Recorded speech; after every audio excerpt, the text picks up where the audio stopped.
हमारे इस चैनल को देखने के लिए आप चैनल को सब्सक्राइब करें और बेल आइकन के ऑल बटन को ज़रूर दबाएं।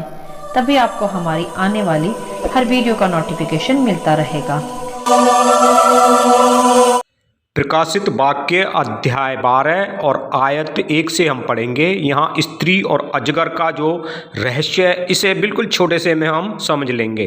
फिर स्वर्ग में एक बड़ा चिन्ह दिखाई दिया, अर्थात एक स्त्री सूर्य ओढ़े हुई थी और चांद उसके पांवों तले और उसके सर पर 12 तारों का मुकुट था। वह गर्भवती हुई और चिल्लाती थी क्योंकि प्रसव पीड़ा थी।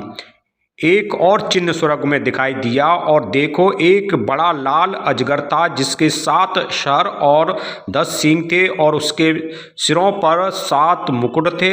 उसकी पूंछ ने आकाश के तारों की 1/3 को खींचकर पृथ्वी पर डाल दिया। वह अजगर उस स्त्री के सामने जो जच्चा थी खड़ा हुआ कि जब वह बच्चा जने तो उस बच्चे को निगल जाए। वह बेटा जनी जो लोहे का दंड लिए हुए सब जातियों पर राज्य करने पर था, और वह बच्चा एकाएक सिंहासन के पास और उसके सिंहासन के पास उठाकर पहुंचा दिया गया।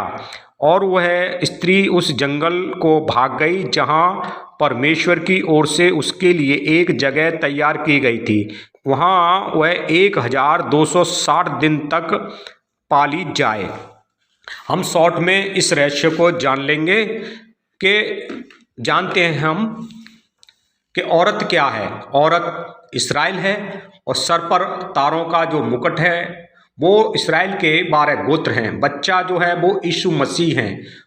बच्चा जो है वो यीशु मसीह को दर्शाता है, और अजगर शैतान है जो मसीह विरोधी होगा लास्ट के समय में, वो मसीह विरोधी को दर्शाता है। जंगल में भागने का मतलब है कि एक ऐसा महाक्लेश होगा जो यीशु मसीह ने कहा था कि देखो, जब तुम पर क्लेश हो तो तुम जंगल को भाग जाना। यहाँ पे भी हमें साफ बताया देता है कि 3.5 साल तक इस्राएल का या उस औरत का जंगल में पालन पोषण होगा और इस्राएल को जंगल में भागने पड़ेगा।